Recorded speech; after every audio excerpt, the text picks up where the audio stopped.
A civilização nasceu no dia em que o homem aprendeu a dominar o fogo.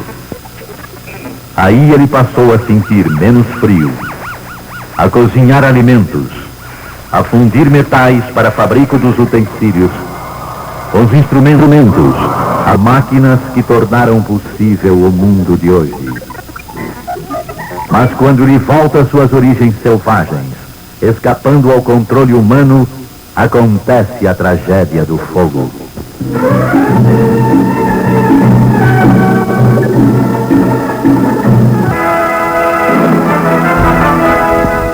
Aconteceu em São Paulo, 24 de fevereiro de 1972. Data que se marcou na memória de todos. A notícia, como as labaredas violentas do fogo, corre depressa por toda a cidade. O grande edifício Andraus arde em chamas. A grande loja está incendiada. A metrópole fica estarrecida. Desenrolam-se como línguas de dragões gigantescos as caudas do fogo a bater o chocalho furioso das faíscas, varando veloz o céu vincado pelo vento. Cresce o fogaréu, e mais, sempre mais, aumentando a sarabanda do suplício de tanta gente que busca salvação. Se tal incêndio acontecesse num prédio sem heliporto, a tragédia podia ter sido bem maior. A nossa cidade ficou devendo uma gratidão imensa ao seu denodado corpo de bombeiros, aos arrojados pilotos dos helicópteros, que tanto se empenharam no salvamento de tantas vidas, aos médicos, enfermeiras, enfermeiros, estudantes de medicina, formando uma admirável corrente de solidariedade humana, as ativas equipes do Parastar, desenvolvendo um louvável trabalho de bravura e abnegação. Todo um povo assustado vive o drama das vítimas e teme um perigo maior, o desabamento do edifício. Fica na crônica a mais trágica e emocionante quinta-feira que a nossa cidade já viveu. A fogueira de 28 andares marca a angústia profunda de um povo todo nos momentos em que a força e o saber humanos parecem capitular irremediavelmente. Em tragédias assim, sabe-se que também a fumaça, mais que o fogo até, é a grande responsável por vítimas fatais. Técnicos experientes asseguram que à medida em que a cidade cresce verticalmente, os riscos de incêndios fatais aumentam e o problema se agrava. O heroísmo salva, mas é bom saber que existem outros meios, e o melhor deles é o da prevenção. O prefeito declara: o brasileiro não acredita em incêndios, mas eles existem. Vou exigir no novo Código de Obras que está sendo elaborado medidas mais efetivas para prevenir incêndios. A triste história desta tragédia, registrada pelas nossas câmeras entre as sombras de fumaça esbatidas nos horizontes, é assim relembrada como uma advertência. Aconteceu em São Paulo. Queira Deus e os homens de boa vontade que uma tragédia assim nunca mais volte a acontecer.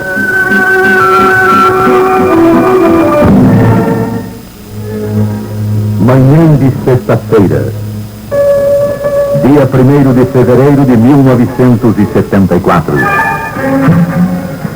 O edifício Joelma, na capital paulista, é envolvido pelas chamas, resultando num espetáculo dantesco de proporções inusitadas.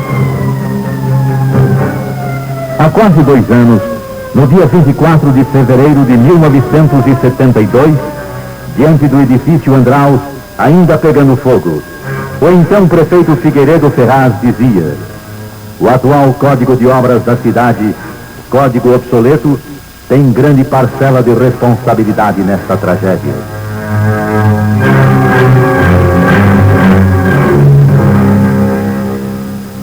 Logo começa a ação dos salvamentos pelos soldados do fogo. Mobilizam-se todos para uma rápida intervenção. Povo e autoridades sofrem a mesma estupefação. Para mais um capítulo de história heróica, tentando a salvação das criaturas, os bombeiros tentam o possível e o impossível, enquanto o incêndio mantém a capital paulista sob o medo do fogo. Em minutos apenas, as chamas crescem, avultam, assombram. O primeiro helicóptero traz esperanças aos desesperados. Material combustível e elementos inflamáveis dão esse triste resultado. O mesmo pavor irmana as criaturas. Alguém procura se agarrar à vida, improvisando um jeito de salvar-se. Se o seu sofrimento é imenso, não é menor a expectativa sofrida pelos espectadores que, assustados, acompanham os lances emocionantes que a vítima, revelando incrível vontade de viver, vai praticando. Tudo isto está acontecendo porque o código de obra chamado Arthur Saboia continuava em vigor desde 1934 e, mais uma vez, foi acusado da falta de segurança nos edifícios da cidade de São Paulo. Aí temos a confirmação do que disse Robert McNamara. O homem é um animal racional, dotado de incrível capacidade de fazer loucuras. Incêndio pleno, poderoso, amedrontador. A vontade de viver, como que dá uma força extraordinária ao moço que prossegue tentando a salvação, unindo-se a jovem que tem a mesma disposição e está contando com o apoio de alguém. Auge do horror.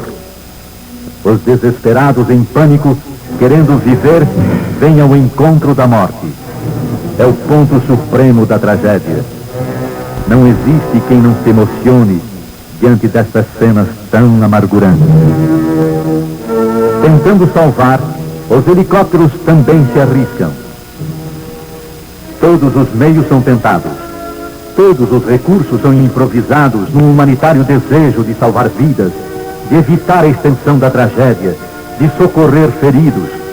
Tudo isto podia ter sido evitado se antes tudo fosse prevenido. Dominado há milênios, o fogo às vezes se lembra de sua natureza selvagem e, escapando aos controles, ameaça a vida de todos. É quando o homem esquece os conhecimentos que acumulou ao longo dos tempos e reage como o primeiro de sua espécie ante as chamas da floresta. Foge e, mais das vezes, morre. E o jovem casal apegando-se à ideia de salvação. Apesar de novo, infelizmente o edifício Joelma não possuía elementos retardantes e de detecção do fogo, sem disponibilidades de processos de isolamento, nem dispositivos de alarma ou de chuveiros automáticos, que funcionam com um determinado grau de calorias. Num projeto arquitetônico, os meios de combate devem ser distribuídos de modo a permitir circunscrever rapidamente um foco de incêndio. O prefeito Colassuono, às 10h55, chega à Praça das Bandeiras. O incêndio lavra como um tormento, desafiando os salvadores. É heróico, como sempre, o empenho dos bombeiros. Um grande incêndio, como os grandes rios, nasce pequenino, mas todos se esquecem de manter a calma. O chefe dos bombeiros de Nova York afirmou que o helicóptero não é o melhor nem o mais seguro meio de salvação. A calma é regra básica que pode orientar todo o comportamento das pessoas cercadas pela intranquilidade coletiva numa situação desesperadora. Aqui foi a calma que salvou. Como prova de que a calma é o remédio mais eficiente, nesse caso houve tempo e jeito para se consumar a salvação. Nem todos souberam esperar e o resultado é um balanço assustador. Mortos e feridos, vítimas do pânico total. Gente que correu, que não tentou descer e, ao contrário, subiu na ânsia de salvação, lembrando-se certamente das vítimas do Andraus. Gente que chegou a tomar elevadores, coisa que não se deve fazer em caso de incêndio. Se todos estivessem prevenidos, tantos se salvariam. Multiplicam-se as cenas de salvamento na improvisação possível. As vítimas, muitas intoxicadas pela fumaça, ignoravam métodos preventivos, como, por exemplo, caminhar junto ao chão, onde sempre existe oxigênio mais puro para ser respirado, pois a fumaça é mais leve que o ar. Primeiro ela sobe até o teto para depois descer. Ou então, improvisar lenços ou panos molhados junto ao nariz e à boca para funcionarem como filtros, evitando assim a intoxicação. O povo estarrecido assiste ao horror autêntico. Uma cena que ninguém imaginava tornar a ver na capital paulista. Competentes especialistas em segurança industrial afirmaram: se o pessoal permanente de todos os andares estivesse suficientemente treinado para combater o incêndio, cortando a sua rápida propagação ao invés de fugir, dificilmente a tragédia do edifício Joelma teria assumido tais proporções. Na pior das hipóteses, o incêndio teria sua propagação retardada e as pessoas teriam saído do prédio enquanto era chamado o corpo de bombeiros. Outra ação desejosa de evitar que mais pessoas desesperadas saltem do alto do edifício. Em casos assim, ninguém deve saltar, pois que qualquer pulo é fatal. Asfixiando-se ou mesmo queimando-se, a criatura humana ainda pode ser salva. Sempre o bombeiro, arriscando sua vida no desejo de salvar vidas.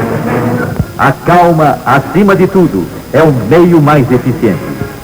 Praticamente, é uma porta aberta para uma possível salvação. Os soldados do fogo agem intrépidos, querendo sempre chegar a tempo, ganhando a corrida contra a morte. Quanta gente morreu e quantos feridos. Comovedora solidariedade vai animando os circunstantes, temerosos todos de outros gestos translocados por causa do pânico total. Afinal, eis a salvação para quem soube manter a calma, sem perder a esperança de viver ou sobreviver. Cena dolorosa. In extremis a quem saltou tentando a salvação e por não querer morrer, encontrou a morte pior. Paz à alma dessa vítima, e a piedade de Deus deve ter acolhido na sua paz infinita. Após tantas dificuldades, mais uma vítima que soube manter a calma pôde ser salva. O jovem que a calma igualmente salvou é, afinal, retirado do prédio sinistrado. Entre tantos heróis, este soldado do fogo deve ser destacado.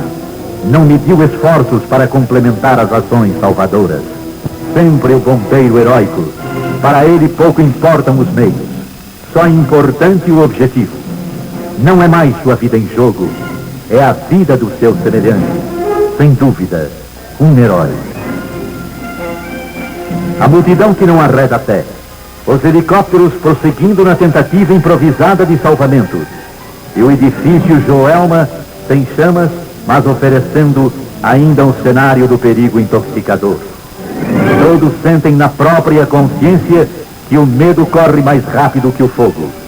Por isso, tantos morreram e um grande número de feridos totaliza o resultado do trágico acontecimento. O Sr. House deve ser destacado. Ele é um engenheiro.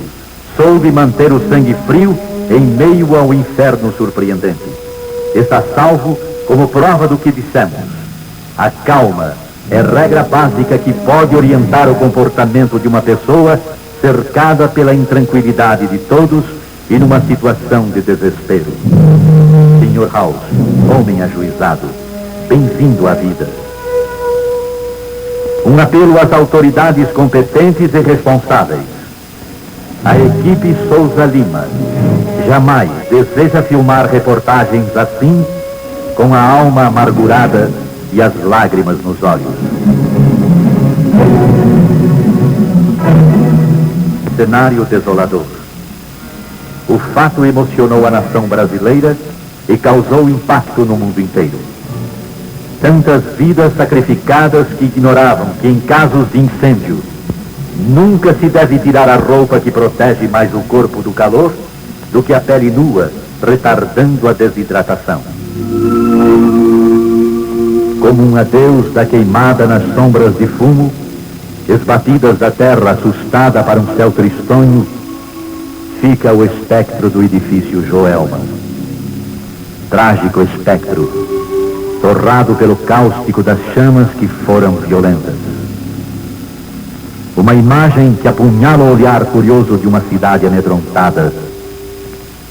O espectro do prédio sinistrado vale como uma advertência, esperando providências para que nunca mais fatos iguais possam ser repetidos. E para que São Paulo não torne a chorar mortos, nem lamentar feridos em outras tragédias do fogo, que seja lembrado o lema prático adotado pelo Corpo de Bombeiros: o incêndio existe onde a prevenção falha.